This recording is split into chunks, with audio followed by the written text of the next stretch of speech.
Hello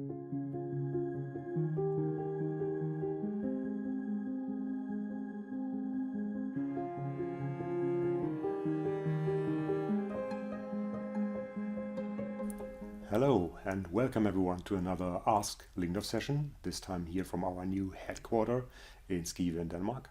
And this one is about RoomPerfect, a very popular topic, also because it's in our TDA amplifiers as well as in our MP processors. So this is basically about RoomPerfect in general. Some questions are closer to the stereo amps and some will be closer to the home cinema. We received questions via Facebook, Instagram. We take some YouTube comments. So we have a RoomPerfect video on YouTube, and I picked out some comments and questions from that one. And I also added some questions we received via email over the last months or so about RoomPerfect, because I think they are rather interesting.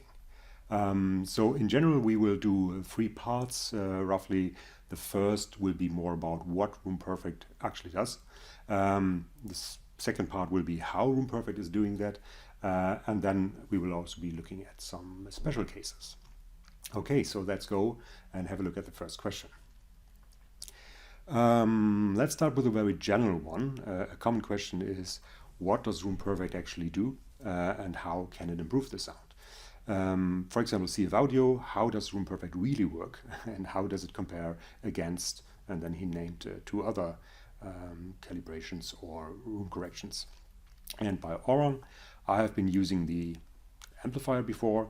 It measured my room well on screen. I'm assuming he means like there was a computer connected and he could see the target curve or other things, but the results didn't sound great. With the other correction enabled, the sound was too sterile. I never liked it. The TDA 1120 with RoomPerfect sounds way better. But why? That's a really good question. Aren't all room corrections the same? Shortest answer possible, no. They are not the same. Let's give a bit more or a more thorough answer. The reason why RoomPerfect is different is that many years back, it's over 20 years back, some Lyngdorf engineers started with another room correction system. It was called RCS. And room correction system. So that already did over 20 years back something that is still around today with many other corrections, and that is taking a microphone, placing it right at the spot where you're sitting, playing a short sweep like a root, and then basically linearize everything that is up or down on the frequency response, and that is what didn't really give good results, and not everyone liked the result. Not everyone was happy with how it sounded like. So some people commented on it sounds too sterile, it sounds very lean, or there's no musicality, and so on. So even though it looked the right thing to do with this approach, the listeners didn't really like it. So that was the starting point of RoomPerfect. So RoomPerfect is really different in many ways. It first of all, it starts with a really good microphone to simply have better data. So we don't use a smartphone microphone or a little plastic thing, but a really good high professional microphone. Second, we don't measure based on a short sweep, but we have our own measurement tone. So that is very different. We measure the low frequencies with some tones in the low frequencies up to 350 hertz, and then we measure with several tones in the higher frequencies. It takes rather long, so it's a very long measurement window, but because of that, it's a more reliable measurement. So it's less sensitive to external noise because we do that, and we simply collect better data. We really want to excite the room with sound energy to really catch the problems. So the microphone is different, the measurement tone or frequencies are different what we measure, and the next difference, of course you know that, is that we not only measure right at the listening position, but we really map the room to get a very good knowledge about the room, about how the sound really behaves in the room. Sound in the room is 3D, and we really have to map it in a 3D fashion. So that is very, very different. So we want to get the full picture. So the first part, what is different with RoomPerfect and why it is better, is how we collect the data, and that we collect data and more valid data. Okay. Now the second important thing is, what do we do with that data? And that is also very different, because we don't aim for a totally linear, flat target curve, but we took a much more clever approach, because that was exactly what was not right, among many other things, in the first attempt of RCS and what you can still see today.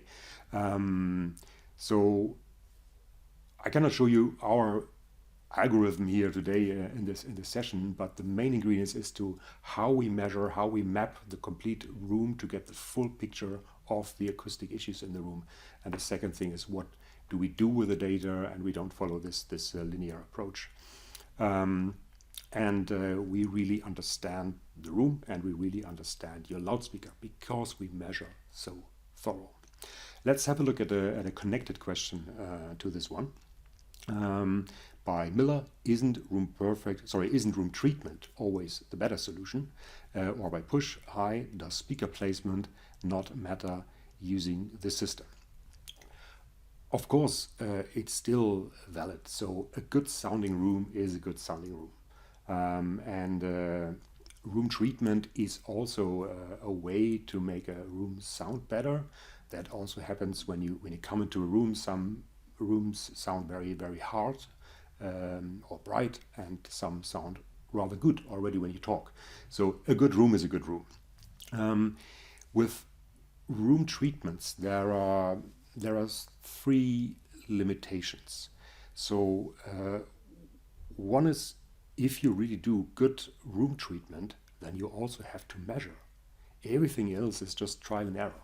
So, as you know, there are diffusers and absorbers and bass traps and all kind of things. And of course, you can just buy them and put them on the wall and see what happens. But that's not really a way forward, and that's far from mapping the room, measuring the room, and doing something in a DSP kind of way. So, again, a good room is a good room, but with all these things, ideally you measure, because every absorber, diffuser also has a frequency bandwidth, and it works at some decibel.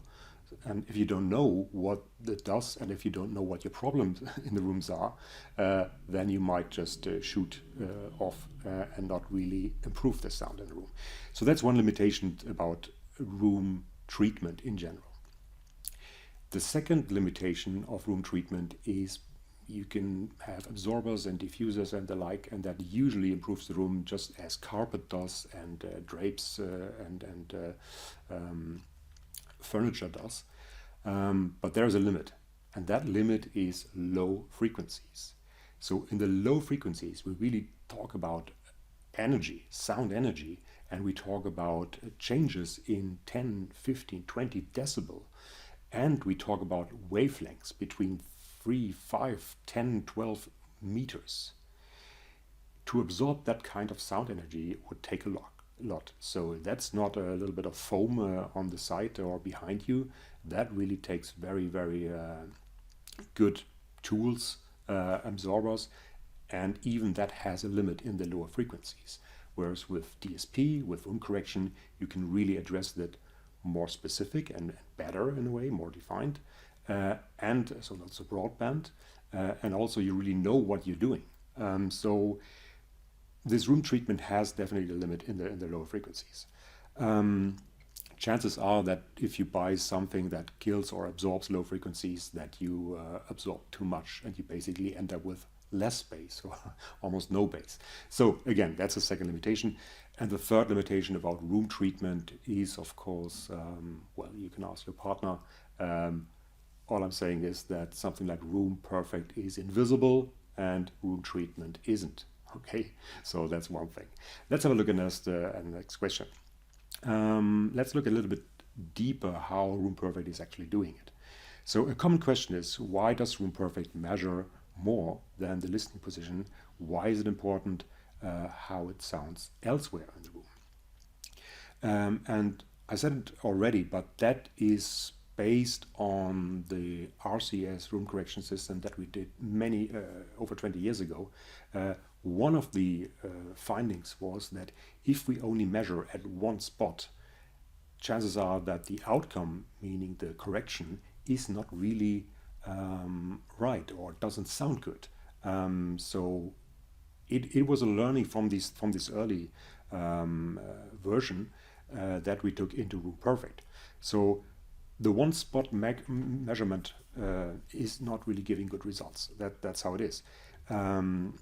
Also, if you move your microphone, and some of you have done it, for example, with the software that you can load on a computer and then take a microphone, if you measure it here and then repeat the measurement just 10 centimeter, 4 inches more front or back, the measurement might look completely different. And in some parts goes up like 10 dB or more, which already shows you that this one spot, or even if you measure a little bit around, will not give you the right result. Of course, there will be a frequency response coming out of that. But if you just take that as it is and linearize it, chances are that it's not the right thing to do, because it's not giving you or the processor the full picture of what really to correct. So let's have a look at one graph here, which is a little bit simplified. As you can see, this should be a listening room and a sofa. So the question was, why does RoomPerfect measure across the room? And if you look at this graph, sound really is a three-dimensional problem, even though we are looking two-dimensional now here. But what you can already see is that sound behaves rather symmetrically in a room. Sound is not only there where the speaker is and where you're sitting, sound is everywhere. And you really have to measure thoroughly in the room, across the room, mapping the room to have a better understanding of what goes really on in the room. Because if you take just one spot in this graph, chances are that this doesn't give a good result and doesn't really make the sound improvement that you're after. Another related question is by Rasmus. Rasmus was asking, I had to turn up the RoomPerfect volume level a lot. Is that normal? Up to minus 15 dB. And that depends on the room size. So bigger rooms, where you sit further away from the speakers, that just requires that you have to turn up this measurement signal a lot. And if you have a lot of absorption in the room, if you have a very thick carpet and a lot of drapes, or even in a home cinema where you have absorbing walls or even ceiling, that just requires to send more sound into the room. Because remember what I said earlier, we really want to excite the room acoustical problems. We don't want to measure with a short sweep on a low volume level, like, and then it's over. We really want to create room acoustical problems and measure them thoroughly in a different manner. And that's an important part of RoomPerfect. So I have one screenshot here for you, for all the ones who don't really know what we are talking about with this. So when you start with RoomPerfect, you will, or RoomPerfect might ask you to turn the volume up, and that's of course not the volume of music, that's the volume level of our measurement tone. Okay, here are two interesting ones. One is, does RoomPerfect only correct impulse response and bass frequency response? What does RoomPerfect do to the phase? And a similar one, are frequency response and phase response weighted equally in the tuning process? And maybe surprising answer, RoomPerfect does not manipulate the phase or impulse response. What is important to realize is that the phase response, the timing and the response of your woofer mid-range tweeter of your speaker is actually all right. It's fine. It's the room that creates these delayed response and phase issues, and some frequencies overlap, some frequencies cancel out each other. But that's the response from the room. The timing and impulse response from your speaker is okay. So you cannot change the impulse response from the room without changing something in the speaker. So if there's something, or if there would be something to correct in the speaker with the relation between woofer, mid-range, and tweeter, that would be a pretty bad speaker. So the speaker, with almost every speaker out there, will be all right. So that should not be changed. So if you would place your speaker in a non-existing room, it would measure all right. Okay, that's important to understand. So, and that's why we don't manipulate that. RoomPerfect works with the sound energy in the room, and that's why we map and measure so thoroughly to really understand what is there to correct and what not. But it does it in the frequency domain. Of course, there's one area where RoomPerfect and our bass management does adjust the phase relationship between the, let's say, subwoofer or woofer and the speakers. But that is when you want that. Let's have a look at the screenshot because it's easier to explain. So of course, with our MP processors or with our TDAI, you define or tell the processor what your speaker setup is like, and then, for example, in a home cinema, you set the distance to each speaker and to the woofers, and that is of course when RoomPerfect aligns the phase of these two speakers or more speakers to each other. That of course it does, and then RoomPerfect makes the best out of that. And same happens with our TDAI amplifiers, where you can put in the distance to the stereo speakers, and if you're adding one or two subwoofers or woofers, then of course you type in the distance to the woofers, and then RoomPerfect aligns it all. That's the only time when we really do some phase correction, if you will, but not for the room acoustics, because then you would have to change the phase of your own speaker, and we don't want that. Okay, now we move on to how to make a very good RoomPerfect measurement. We received many questions about that. So one common question is, where should I place the microphone? For example, here by something like Bix, I thought you were supposed to do the measurements with the microphone directly aimed at the speakers to register the sound characteristics. Or Alan, can you recommend any microphone positions? So first of all, yes, in the first measurement, in the so-called focus measurement, you should aim your speaker right at aim the microphone right at the speakers. So instead of where you are sitting, there will be the microphone pointing towards the speakers, or let's say towards the middle between the two speakers.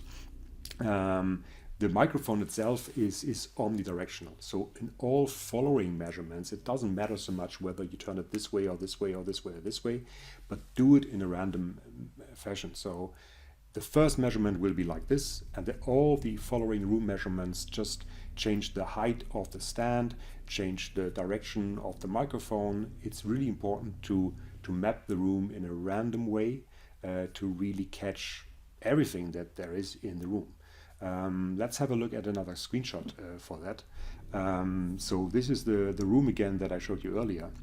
And since sound is rather symmetrical, we really have to map the room in a random way. So if you do that, and if you change the height and the microphone stand position and the direction of the microphone frequently, then you automatically catch everything that there is in the sound. So random has a very high chance that RoomPerfect catches everything. It almost never hits the same room note too many times, or anything else that is very specific in the room. So random is really key. I have another question which was interesting from Arthur. Arthur was asking, I'm worried that if more room measurements were taken on the left side of the room, maybe RoomPerfect would make the right speaker louder. Is that the case? So Arthur, you don't have to worry about that, because in the very first measurement, which is the focus position right where you sit, RoomPerfect already has a good understanding about how the left and the right speaker in the room sounds like. And that's the kind of reference point.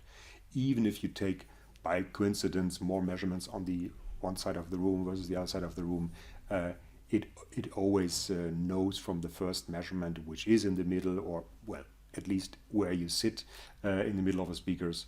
That's the reference point anyway. So there's no way that you can really ruin it by that. And RoomPerfect is kind of more clever than that.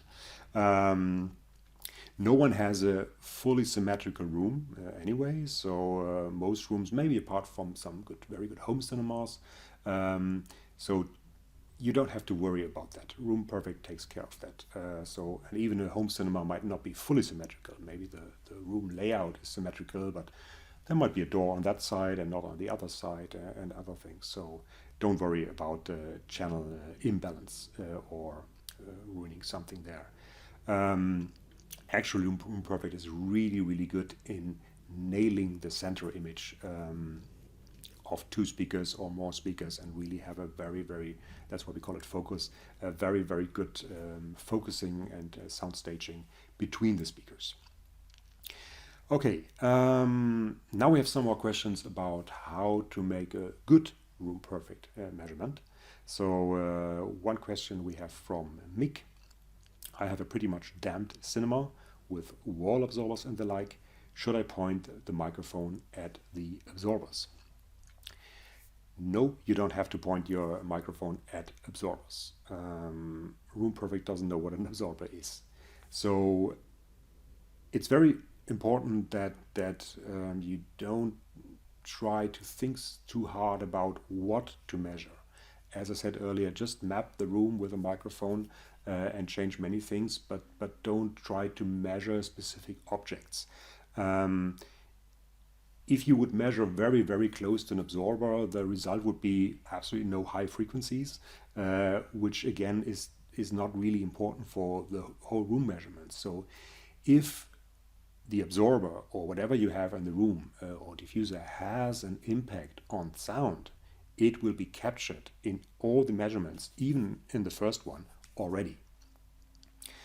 And that can be a diffuser, that can be an absorber, that can be a reflection, that can be whatever is in the room, it will be in the measurements anyway. So you don't have to go there and measure it. Same goes for window or for door. I have a question later for that as well. The next one is from Phantom.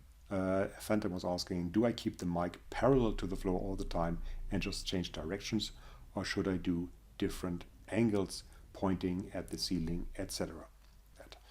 So to Phantom, no, you don't measure in parallel all the time, parallel to the floor, but you really change, as I mentioned earlier, the height and the direction of the microphone, and don't follow any pattern. So it's omnidirectional, so don't follow any pattern. So another common question is, should I measure in the room corners to capture boomy bass and flutter echoes? That's a very interesting question that we receive sometimes. You should not really measure right in the corner, in the edge of the room. As I said before, sorry for repeating, map the room and don't go to specific places or spots in the room, because same like the diffuser or absorber, guess what happens if you measure right in the corner? There will be a lot of bass, low frequency energy, which is not relevant for how it sounds in the room, because you want to measure a room. You don't want to measure the corner. So you can imagine that if you go also with flutter echoes, you can imagine how it measures up there in the corner. It sounds like hell up there, but that you don't sit there.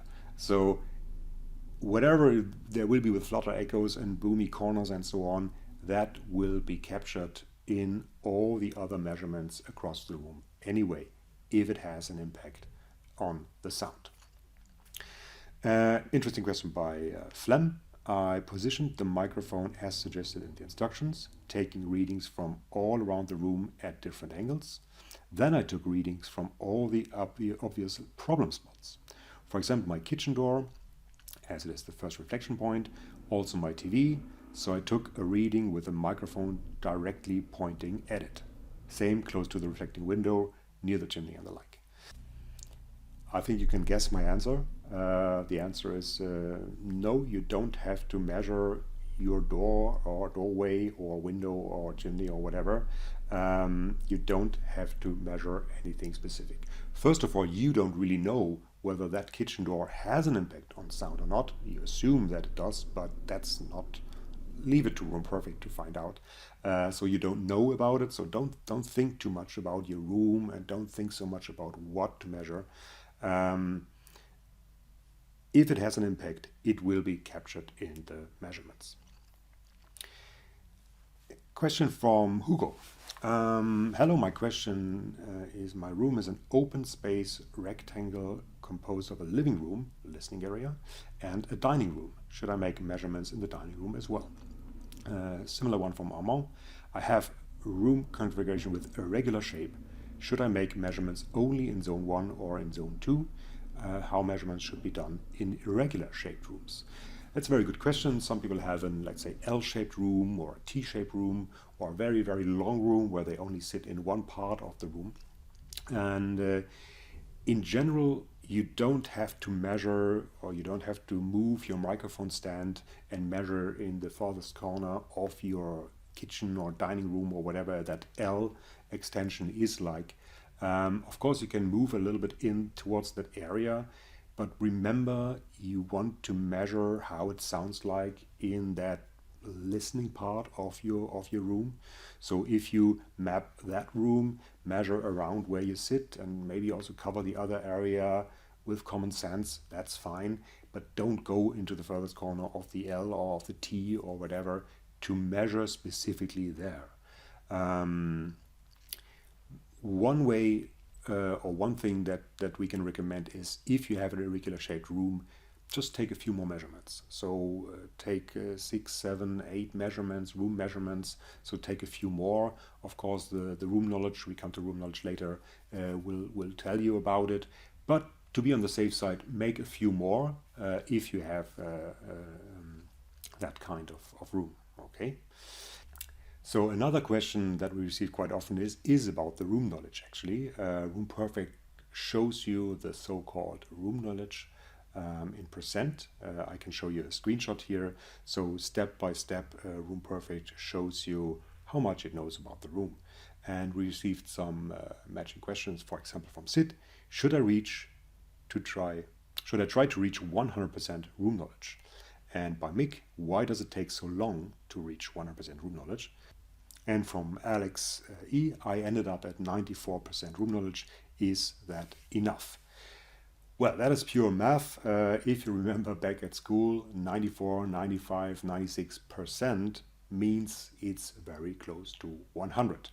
And above 90%, RoomPerfect basically tells you it knows enough of the room. And it's not so that in the remaining 4% there are big surprises hiding and changing the room correction completely. That's what this percentage and that's what the room knowledge means. The problem with aiming for 100% is that you kind of become creative and think too much about where to measure next. So imagine you have 96% room knowledge and then what everyone is doing, like, I want to reach 100. So where could I measure? Let's go into the room corner. And we talked about that before. You don't have to do that. So don't think so much about where to measure next, because chances are you would suddenly measure in most extreme places, right in the room corner, or below the sofa, or behind the sofa, or behind the speakers, which is all not relevant for how your room sounds like and how it sounds like where you sit. That is already covered. So you can really leave it in the high 90s percentage number, be it 95, 96, 97. The result after that won't get much better. about that. And that usually takes 5, 6, 7 measurements plus the first one, the focus position. Okay? So let's look at some special cases. I try to pick the ones which are of general interest, I hope. For example, by Fabrizio from Italy, hello to Italy. Can we use the pre-out from a TDI 1120 or 3400 for RoomPerfect connected to a separate power amp? Yes, you can. So every TDI amplifier, you can take the analog output, and in the 3400 you can also take the digital output and use the TDI as a processor and loop it in your system, or use it as a processor with a preamp function as well. So you can use it with or without the volume control. So that's very practical, and you do that by going into the menu and disabling the speaker outputs, and then basically you have a preamp, or if you click some more boxes, you have a pure processor with RoomPerfect. Question by Kyle. I just bought the TDI 1120. I'm wondering, should I configure RoomPerfect before or after adding the subwoofer? Will it make any difference to the result? And from Adam Music, can it work on dual subwoofers, say 2 REL subwoofers, for example, set as left and right? By Scott, I have multiple LFE in my system. How does RoomPerfect measure that? It's very important that you really tell RoomPerfect what your speaker system is like. So you really have to type in the speakers first and the subwoofers, and then let RoomPerfect measure. RoomPerfect is really good in aligning the woofers or woofer together with the front speakers or all speakers. That's for the TDI, and that's also for the, of course, the MP40, MP50, MP60. So RoomPerfect is really good in aligning all that together, all the speakers together, and then aligning it all together with the room. But for that to happen, of course, you must tell RoomPerfect what your speaker system is like. So that's very important. And the question about one or multiple woofers, of course, that's possible. Ideally, in a stereo setup, but also in many home cinemas, it's recommended that you try a left and a right woofer, which of course then also covers the LFE, because the left and the right woofer very often matches better, aligns better, and RoomPerfect makes it even better that the left woofer works well together with the left speakers and the right woofer works well together with the right speakers. You can also have multiple LFE, or let's say multiple subwoofers in a stereo setup. However, be aware that if you should not daisy chain these woofers together, because then RoomPerfect will basically send the corrected signal to more than one subwoofer, and chances are that these subwoofers are in different places in the room. And that's of course not the right way to do it. So it would still be better than without any calibration or with any room correction, but that's not really good. So if you have separate woofers, you should connect it to different outputs from the preamp. So that's very important. But of course, RoomPerfect can work. That's the short answer. RoomPerfect can work very well with multiple woofers. Here's an interesting one from Mosen. Which kind of rooms are not working with RoomPerfect and why? Well, RoomPerfect is always working, but there are some rooms which might be heavily treated. So with lots of thick absorbers and bass traps and diffusers and absorption on all the walls. And usually they were installed before you hear the benefits of RoomPerfect and what RoomPerfect can do. So what can happen in very optimized rooms, we sometimes have that on with audio dealers and retailers which have a very good demo room. Then the RoomPerfect result is there, but it's not very strong, because it's much stronger when you have a non-ideal room at home, the living room. Then the RoomPerfect result can be much stronger, let's say much more audible than in a perfect listening room. But let's face it, no one has a perfect listening room. But if someone really spent years and many evenings on getting the room perfect, the RoomPerfect result will be there, but it's of course not as strong. So that is one thing that can happen if you have room treatment. And the other extreme can be if you have let's say, a very heavy room treatment and some tools and bass traps that basically change the whole frequency response of the room. then the room doesn't really react acoustically like a normal room anymore. So, for example, we talked about that before. If you move your microphone, and you have to do that anyway because you map the room, close to a bass trap or close to an absorber, chances are that it measures very weirdly there. So it will work, but it's maybe better to steer away and don't measure too close to any of these bass traps. So that can be a challenge because the room is so different. There will be, because of these absorption and bass traps, there will be areas in the room where some frequencies are completely missing because hopefully these were done to measure or based on measurements, all these treatments, but sometimes they are not. And then you have all these strong suckouts and absorption in the frequency in some frequencies, especially in the bass. And RoomPerfect will try to even that out, but at the same time it will also try not to overpower your speakers by doing a lot. It will always respect your speaker, so to speak. And that, of course, can be a challenge. And we often have the experience, or our customers and users often have the experience, that if you take out some heavy bass traps and let a DSP, meaning RoomPerfect, address the main low frequency acoustical problems, then it works even better. So as we talked before, some kind of absorption is always good in the room, but it's a different matter with some of these heavy bass traps if someone has that in the room.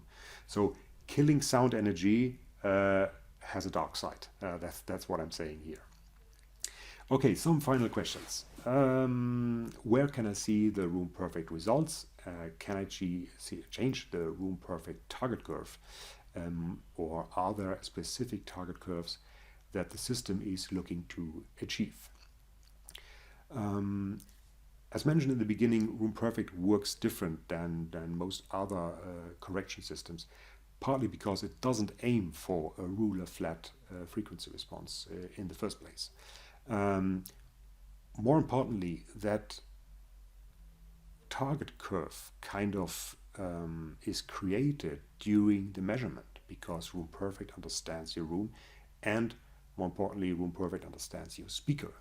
How low can it reach? How about the high frequency? And what is the speaker really like? So it takes, by creating this target curve, it takes the speaker into account, and that's why there's not one unique target curve that we can show you, or you can fiddle around with. And even if we would show that target curve to you on a, let's say, screen or in the app, what would that really tell you? And how would you know how that sounds like? And how would you know what to change in that curve before you even listened? Because the target curve always has to be normally defined before the measurement. So how would you know how your ideal target curve looks like? You don't know that, and it also depends on the speaker in that room. So whether a sound curve sounds good or not, even only because it looks good, these are two completely different things. So how to change that target curve based on what? But of course, you can change the sound result after RoomPerfect, and that's what the voicing is for. So let's look at another question that answers that as well. Of course, you can tune the sound to your liking. That's no problem. We have a question by Laurie. It sounds much better with RoomPerfect in general, but I want a more open sound from my Klipsch RF7 speakers. And from Vanu, with RoomPerfect, it cuts the high treble area, 12, 13K to 20K a lot. It cuts the air of the speakers. So the answer is that you can take the RoomPerfect results and keep them and have kind of another layer on top and change the sound to your liking. That is what the voicing function is for. So let's have a look at some screenshots. So this speaker, or one speaker that we were looking at, had this very distinct high frequency response. And if that is played in a room which is not so much absorbed, chances are that RoomPerfect says, okay, this is a bit too much in the room, and tones that down. And in 99% of all cases, that's just fine and sounds great. But if, like Lori or Vanu, say, I think I'm missing something, and you know what your loudspeaker really sounds like, then you can kind of bring that back. Okay, so what you do is you go into the voicing and then create this kind of frequency response that you're after, or it's not the target curve, it's just the voicing curve. Same for the other speaker we were looking at, that also has a very specific frequency response, and RoomPerfect will always try to preserve that. But again, if your end result is like, now I missed something like that, or I missed something like that, that's absolutely fine, because that's what the voicing is for. So also in this case, I tried just quickly to do one voicing. That's of course not a recommendation for every speaker, but just in this case, so you could, as you can see, it mirrors kind of that frequency response. So you can bring that sound back if you prefer that. Right, so that was many questions about RoomPerfect answered. If there are more, then just feel free to use Facebook and Instagram and email and YouTube to bring it on. We might do another RoomPerfect session, maybe also more about home cinema. By the way, there's a great YouTube video by John Darko from Darko Audio, where he tried 3400 with RoomPerfect in his own room. And also talked specifically about how RoomPerfect does not linearize everything. So that's really a recommendation. And we have two YouTube videos also about how to make a RoomPerfect measurement, and also a little bit about the RoomPerfect history, how RoomPerfect developed. Okay, thank you for sending in all the questions. I hope it was worthwhile. Hope to see you or you see me in another future session. So goodbye and have a good time.